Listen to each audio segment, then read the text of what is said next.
Major support for Out to Lunch is provided by the law firm of Jones Walker, established in 1937 with over 375 attorneys in offices throughout the U.S., providing a comprehensive range of services to a local, national, and international client base. JonesWalker.com. And by Hancock Whitney. Hancock Whitney is here for families, here for businesses, here for communities during this challenging time. Visit HancockWhitney.com/COVID-19 for the latest. And by Short & Associates, legal recruiters in Louisiana and Texas. From across Louisiana, we're out to lunch with Peter Raschuti, Stephanie Riegel, and Christian Mader. Peter Raschuti is Tulane University's Freeman School of Business Professor of Finance. Stephanie Riegel is editor of the Baton Rouge Business Report. Christian Mader is publisher and editor of The Current. It's business, Louisiana style. Hi, and welcome to Out to Lunch, Louisiana. I'm Christian Mader in Lafayette. I'm Peter Raschuti in New Orleans. And I'm Stephanie Riegel in Baton Rouge. As we continue to navigate the fallout from the COVID-19 pandemic, Peter, Christian, and I are taking a weekly statewide look at what's happening in the world of business and finance. The pandemic has forced us to confront a number of economic issues that were due for examination, and one of them is the rental market. Even without the added stress of reduced pay or a lost job, renting can be a strained relationship for both landlord and tenant. Marco Nelson has come up with an app that goes some way toward improving that relationship. It's called RentCheck. Marco launched RentCheck in 2019, and it's already being used in all 50 states. Marco is going to be joining us in just a few minutes. But first, beef. Dr. Shannon Gonsolin's family has been raising cattle in south central Louisiana since 1770. Yes, I did say 1770. It wasn't till 236 years later, in 2006, that Gonsolin land and cattle officially switched to producing fully grass-fed cows with no hormones or processed grains. Dr. Shannon Gonsolin, welcome to Out to Lunch. Thank you. Hey, so Dr. Gonsolin, the first thing that comes to mind is I understand that you guys started seeing actually like orders back up for your products earlier in the pandemic. So the first question I'm curious about is, has that really kept going? I mean, have consumers continued lining up for your product since May? They have, and it's the I guess the mindset whenever things first kicked off in February and March, what ended up happening is that a lot of the large processors that produce a lot of the beef in the United States started getting these COVID positive employees. So they had to start shutting down their facilities. Well, whenever you only have three major companies handling 80% of the beef capacity in the US, if you have one or two of those guys shut down, it's a dramatic effect. So what ended up happening is that you started to see a lot less beef on the supermarket shelves. I think people kind of got into a little panic about trying to get some beef, and we always could and always have been offering clients to buy quarters, halves, and whole sides of beef. And for the most part, that's kind of been a little small part of our business. But since the pandemic, I mean, we can't keep up with those orders, and people are starting to maybe realize or know it's available, one thing. And it's the cheapest route out is to buy that, and they can stock their freezer for a whole year. So we've been getting a lot of orders, and unfortunately, which is good, those have been backed up because the processors that we do business with locally are in the same boat. They're jammed up with everybody trying to get local product in their freezer. So they're getting jammed up pretty hard too. Actually, we just opened a processing facility yesterday in Abbeville to take care of our own animals, own clients, and to offer another avenue to get animals processed here in South Louisiana. Dr. Shannon, give us a sense of just how big your operation is, how big it was before the pandemic, and how big it is now, just in terms of the amount of meat you're producing and getting to market. Before, we were a relatively small operation. When you look at the numbers, we're small and we're big, I guess. We process about 40 animals a month, which 40 animals a month is not a big number when you're talking amount of beef in the U.S., but 40 animals for a small producer is pretty big. So we were doing that before. And during the pandemic, we also became a customer of Rouse's supermarkets. So that also added another, I guess, strain on an already strained system to produce ground beef for Rouse's in the pandemic when we were trying to produce ground beef for everything else and beef cuts for everyone else. We haven't expanded anything just yet, because other than the processing facility that we opened yesterday, because we don't want to expand too quick. We want to be able to. There's plenty enough beef for people to get. So the shortage and the problem is not the cattle, is the processing facilities, and is getting that end product to the consumer right now that's bottlenecked. So we didn't expand anything because we have plenty of cattle in the pipeline. We're just kind of waiting to see how things are going to fall out over the next few months, as far as, are we still going to see this high rise of clients wanting to fill their freezers with quarters, halves, and wholes? And if they do, that's great. We can accompany that. We can take care of that. We're just not sure if that's going to continue, or if that was panic driven, or for what reason, you know. This is Peter, Doctor. I just wanted to ask you about, you're selling big pieces of meat there. Do you also sell to the retail trade? I mean, I have a very small Weber. I can't imagine putting an entire cow on the grill. We do. So we sell at the farmers markets in Lafayette, Baton Rouge, and New Orleans, which we have our product completely vacuum packed in individual cuts. So you can buy steaks, you can buy ground meat, you can buy whatever you want, and we do custom processing. So if somebody wants to call and get a whole cow grounded up, we can do that. So whatever they want to get done to fill their freezer, we can make it happen. So you're right, so people can buy quarters, halves, and wholes, but that's just one part of it. We also have a meat market at our ranch that we sell at. We also sell, again, at the Rouse's markets.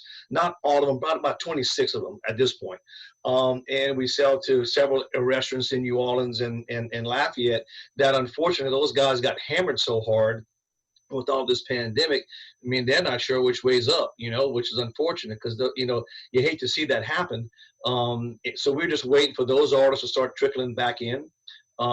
So we can sell either you a whole cow or one T-bone, however you want it.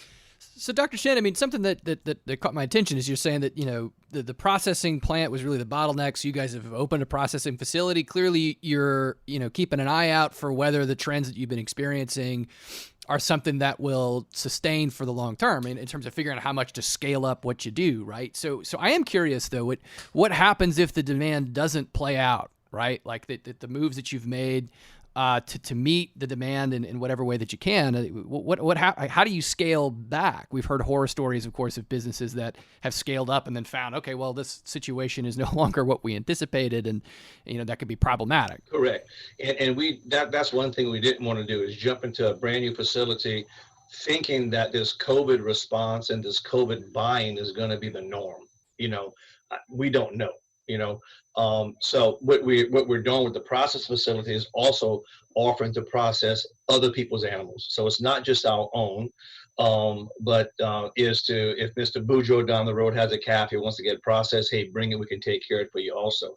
So it's not going to be just our product that we could be running through the process facility. We're going to try to open it up to anybody who might need that. That you're talking about deer hunters too. A lot of guys, what's happening, we see. And it's interesting. We kind of see almost a circle. Our grass-fed business and our model is nothing more than just going back to the basics. And you see kind of a circle. There's a lot of people who buy our product and look and say, man, that's the way grandma used to do it, or that's the way my mama used to do it. As far as, the beef taste and the texture and everything. And I think we're seeing it also. I'm hoping this COVID thing started a little revolution to where we start seeing more people going back and buying these quarters, halves, and wholes and getting them to their freezers and doing it that way, because you cut out a lot of waste. And you cut out a lot of undue costs, and you can. I think it's a better way of doing it. Of course, you're never going to take away the feedlots, and we're never going to take away the capacity that is needed worldwide to produce a protein like beef. So we're not trying to come in and change the world. We're just offering. There's a Ford out there. We're offering a Chevy. That's kind of what I tell clients. We're not trying to be the biggest producer in the world or anything like that. We're just trying to fill a little niche. But I think we're starting to see a lot of people that are wanting to go back. A lot of clients who look at our product want to know when it's produced, how it's raised. They have a lot of questions, and we try to answer all those questions for them as much as we can. We have a much more educated consumer out there in the 25 to say 35 euro group.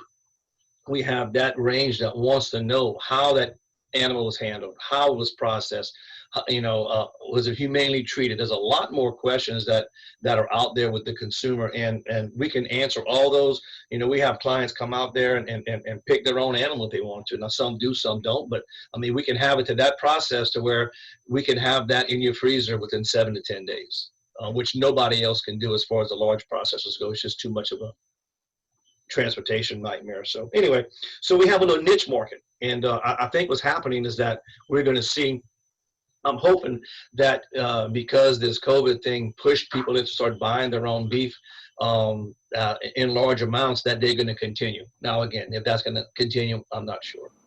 And now you're also a vet, right? So how does that work? And so you have a slaughterhouse and a vet practice. Any incongruities there, or do any of your customers have a problem? No, it's all good. It's all good. I work 2 days at the clinic and 3 days on the ranch. That's kind of how my schedule is right now, So no, and through my veterinary career, I met a lot of producers. And a lot of those guys we buy beef from, because we can't handle, our herd is about 150 mama cows, which we're not very big. So we also go out to other producers and try to contract their calves from them. So they'll raise the calves for us under our guidelines, and we sign a contract with them, and then we pick up those animals to feed the pipeline. And that's something that needs to be done, especially if we start to increase any numbers. We're going to have to lean on those guys too, and get animals in the pipeline to make this thing continue to move forward. And Doctor, the last question I wanted to ask you was the fact that you switched over to this grass-fed model in 2006, and that was before people really started talking about this. Where did it come from? Well, we always produce calves at our ranch, and to be honest, it was always pretty much a tax write-off or something like that. And, I look back and I said, I'm a veterinarian, and if I can't produce an animal that's not a tax write-off, then there's something wrong. So we looked at different models back then, and back then, organic was just starting to kind of get circulating. Natural was being tossed around, but there was no one regulating what you could do. So you could call yourself Jim Smith Organic and sell organic eggs for $10 a dozen. There was no one regulating yourself. Well, in 2006, the American Grass-Fed Association had a third-party verification. You cannot join their organization unless they sent a veterinarian down for 2 days to our ranch to go over our complete program to make sure that we're doing what we said we were doing. That was the only organization who was doing any kind of regulating the membership. And we thought that was a great marketing tool, because it's not just us saying what we're doing, it's somebody else verifying it. And the grass-fed model is not that different. We still vaccinate. We still do all the herd health policies that we do. The only 3 things we don't do is give them processed feed. We don't give them any antibiotics to grow. Hormones to grow. And if they get sick and they require antibiotics, we treat them, but we don't run them through our pipeline. So our herd health program is pretty doggone good, so we don't get very many sick animals. And so it's not rocket science or something to do. It's actually a pretty easy, it was an easy transition for us to do that, I'm saying. And so that's kind of why we did it, and so far it's been doing great for us.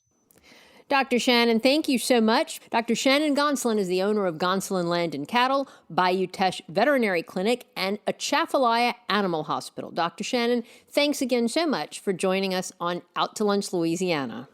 Thank you.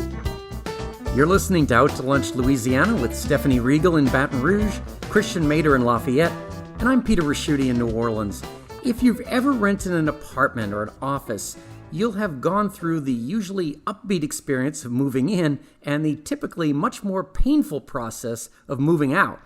Yeah, the painful part of moving out is usually the argument over the security deposit. The tenant wants the total security deposit back. The landlord won't give it back because there's a hole in the wall. I'm sure you've been through something similar to this as either a tenant or a landlord. Marco Nelson has created an app called RentCheck that helps take the strain and pain out of the landlord-tenant relationship by standardizing the move-in and move-out process. The RentCheck app walks you through a series of steps that documents and records a tenant's move-in and move-out.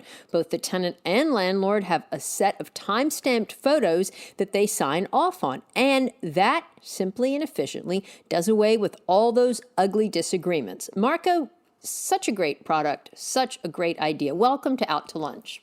How you doing? Thanks for having me. Marco, RentCheck has only been up and running since 2019, but it's already being used in all 50 states, including Hawaii and Alaska, as well as in Canada and Australia. You have 6 full-time employees, and you recently raised some investment capital. You're really onto something here, so what happens now? Do you sit back and watch people download the app and get rich, or do you have to keep working on it to fend off the competition? What does the day-to-day of being a successful app developer look like these days?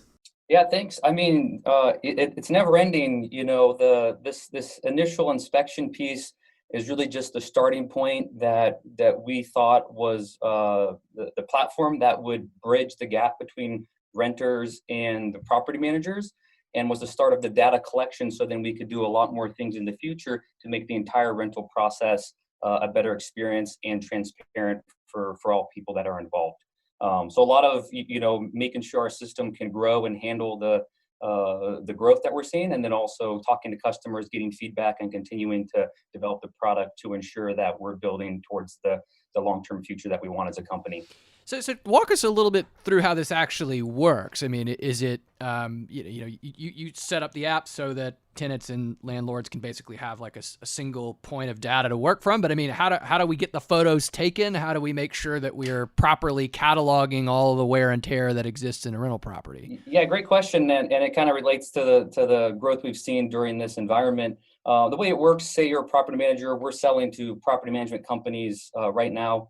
If they have a renter that's moving in, say on Friday, they simply go into our dashboard, set up the property. Setting up a property is simply the address, the types of rooms that are included in that property, whether it's a kitchen, has a laundry room. We kind of collect all that information up front, and then they simply set a due date of when the tenant's moving in and enter in their email address, and then we as a company handle the rest. We notify the resident with emails and notifications saying, hey, you're moving into such and such property.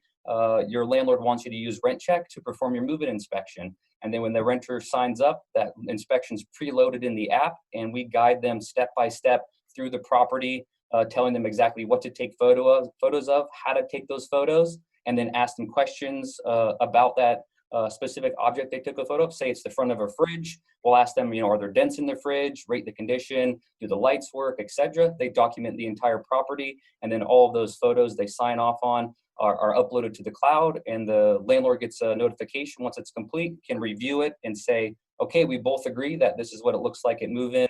If it's left this way at move out, you'll get all of your deposit back. And then they follow the same process at move out, and we compare the photos and show what may have changed during the rental period, and what deductions may need to be taken, if any. Who pays for this? Is it a free app for the tenant, or do the landlords or the real estate companies have to buy it? And how do you get paid? Yeah, so right now we make money by charging the property management companies, landlords, property management companies that are using our platform. So essentially they pay us a monthly fee, and then they send out the requests to all of their tenants, or even their maintenance personnel who may be doing some of these inspections, because we offer move in, move out inspections, periodic inspections, annual inspections, and then a turn inspection, which essentially is to document a property to make sure it's ready for the next tenant to move in. Marco, this sounds like one of those great ideas that is developed because of an unpleasant personal experience. Is that what happened to you? Partially, yes. I was during my naval career, I had purchased properties because I moved a lot across the country and became a property manager And so I started to feel the pain points around arguing with tenants of mine, or when I rented, and then lots of friends of mine, had bad experiences. And then when I decided to go back to Tulane to get an MBA, I was pitching the idea to classmates, and that's when I bumped into my co-founder Lydia, who was doing her JD MBA at Tulane, and she was in the process of suing her landlord. And so we both kind of bonded over that and decided to figure out, okay, how can we kind of build something that sits between both the property managers and the tenants to find a solution that works for both parties. So Marco, I mean, this makes a lot of sense to me. I mean, I've been a renter, and I know what it's like to have your security deposit lifted from you. And at some point, right, there's this sort of impasse about like, hey, that was there or not. I mean, I wonder, I mean, in your experience, has this really eliminated that discussion? I mean, forgive me a feeling like it could be too good to be true, right? That there still has to be some measure that a landlord can find that's like, no, that paint chip was you. I mean, like, can you really cover an entire property such the landlord has no way of saying, hey, Christian, you damaged my house? Yeah, so we're not at the 100% solution yet, but 90% of most arguments can be settled very easily with photo evidence, whether it's a hole in the wall, a giant scrape on the floor, a dent in the front of the fridge. Most of these things are fairly obvious, and having a process and a set of data that goes along with that settles majority of the disputes. Now, there is a small percent, whether it's smells, if somebody has an animal on carpet, things like that, you're obviously going to need to send somebody in person to maybe check that. But the efficiencies that we bring and the trust that's built between the resident and the landlords, when in the past, a resident goes into a property having experienced lost their deposit before, they then treat the property in that way as if they're going to lose their deposit, right? And so when they come in and they're on the same page and have the trust from the beginning from their landlord, they're going to treat that property in a much better way because they know that the landlord wants to give them back their deposit. And so there's efficiencies, that are produced as a byproduct of using this that make it, even better scenario for both parties. Marco, are y'all the only ones doing this? I mean, is this a truly unique idea, or are there similar competitive apps out there? And if not, have you, do you have patents pending? Yeah, so when we started out, we were the only ones in the space that decided that we thought tenants should be part of the process. So there are, applications in this area in the past that allowed you to document a property, and it was essentially you paid a service and you had your own employees go and document properties. And they weren't really guided walkthroughs. You just kind of picked a room, took a bunch of photos, and that was that. And so what we brought that's new is, one, we thought, hey, tenants should be part of this process, and they should be guided through as if they had the property manager walking with them. And then the second piece, was that we wanted to tag all of this information so that it could be easily compared over time. Now, since COVID has hit, we've seen the competitors see our product as we've taken customers from them and try to copy some of the things we're doing. We do have patents on a lot of the new stuff that we implemented, and we kind of expect that we'll be able to grow quick enough and be ahead of the types of things we're going to introduce additionally to the product to stay ahead of the competition. And most of us are thinking of a landlord where the landlady has one piece of property on the other side of a double or whatever, but there are people that own hundreds of pieces of property. How do you deal with them as clients? It can't be really the same method. Yeah, it's a little bit different. And so, the rental market is fairly fragmented across the board. Half of the entire market is managed by small independent landlords or small property management companies, which kind of operate and think differently than the other half of the market, which is the larger kind of institutional property management companies.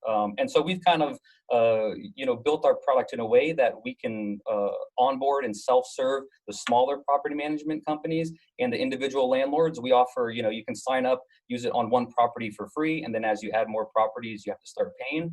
And so we don't have to focus on them as much. We can kind of grow, and we can kind of focus on the target customers we're going after now, which are the property management companies that have, a couple hundred properties to a couple thousand properties at this stage, so that we can grow quickly as a company. So it comes down to marketing, and the smaller individual landlords tend to have to market to them a little bit more like consumers than B2B marketing. And so we're kind of working through that as we grow as a company. So, in the rental space right now, it's certainly around the pandemic, right? The big question that people have is, people keeping up with their rent, the sort of questions of, really financial stability. But what you do, I have to ask if there are sort of any really significant, challenges or changes or diversions that are related to doing this business in the COVID space. I mean, are you impacted by the fact that renters are waiting to pay their rent, or they're having to work this out, or does it really just kind of blow right by what y'all do? So we've actually seen an increased a growth and adoption. We've been growing very quickly over the last couple months, and this is simply because property management is core to to providing roofs for people's heads, and inspections on properties is a core piece of that. Whether you're going to renew a lease, you're going to go do maintenance, and so with people not being able to send their property managers to properties to go do inspections, we've actually become a viable solution for them to say, hey, just send it. The resident can do it in their own time, feeling comfortable, stay contactless, and you still get a good digital picture of what that property looks like, and you can continue to do to do your business as a property management company, even during these constraints, or with cutting costs. You don't have to pay employees to go out and drive to all these properties. So we've actually kind of been benefited a little bit from it, and hope we can continue to do so. It's such a promising success story. I have to ask you, are there any like parallel sectors that you could grow into that you might be able to take an app like this and adapt it to some other type of contractual arrangement, or are you just hoping to sell this to some big company and cash out in a few years? No, we have a grand vision, me and my co-founder, of what we think the process around anytime you rent or pay money to use something else for a period of time, whether that's short-term rentals, whether that's cars, et cetera. There's a lot of pieces around that. And so we're really focused on how can we make a lot of these processes more transparent via documentation and standardizing a process. And so that's kind of what we're focused on. We're just kind of, found this to be an area that was highly ignored in the past. And the way consumers, residents are changing and wanting to be more involved, we felt we could solve this problem and grow very quickly to, have an entry point as a business to then build to the grand vision down the road. That's Business 101. Find a problem and solve it. Marco Nelson is co-founder and CEO of RentCheck. Marco, thank you so much for joining us in Out to Lunch, Louisiana. Thanks for having me. And thank you for joining us for this edition of Out to Lunch, Louisiana. We edited these conversations to fit into the time slot here on your NPR station. You can hear longer versions of these conversations wherever you normally get your Out to Lunch podcast. If you're not an Out to Lunch podcast subscriber, search for Out to Lunch Baton Rouge, or Out to Lunch Acadiana on your podcast app. At some point, we're going to go back to hosting Out to Lunch around the lunch table, but for right now, Commander's Palace in New Orleans is closed. But you can have a range of ready-to-cook items shipped from Commander's Kitchen to yours, anywhere, nationwide. Information is at goldbelly.com. Our Lafayette Out to Lunch restaurant, The French Press, is open at 50% capacity, and you can get delivery through Waiter or Grubhub. In Baton Rouge, Mansur's on the Boulevard is open. They have 50% occupancy, and you can get pickup. Out to Lunch, Louisiana is a production of INO Broadcasting. The producer of our show is Grant Morris. Our technical director is Eric Merle. And photos from this show on our website and social media are taken by Jill LaFleur. I'm Peter Raschuti in New Orleans. I'm Christian Mader in Lafayette. And I'm Stephanie Riegel in Baton Rouge. Thanks for joining us today. We'll see you back here next week for more Out to Lunch, Louisiana. Major support for Out to Lunch is provided by the law firm of Jones Walker, established in 1937 with over 375 attorneys in offices throughout the U.S., providing a comprehensive range of services to a local, national, and international client base. JonesWalker.com. And by Hancock Whitney. Hancock Whitney is here for families, here for businesses, here for communities during this challenging time. Visit HancockWhitney.com/COVID-19 for the latest. And by Short & Associates, legal recruiters in Louisiana and Texas. Mitchell Foreman wrote and performs all the music on Out to Lunch. You can hear Mitchell's music anywhere great jazz is sold or streamed, and at MitchellForeman.com.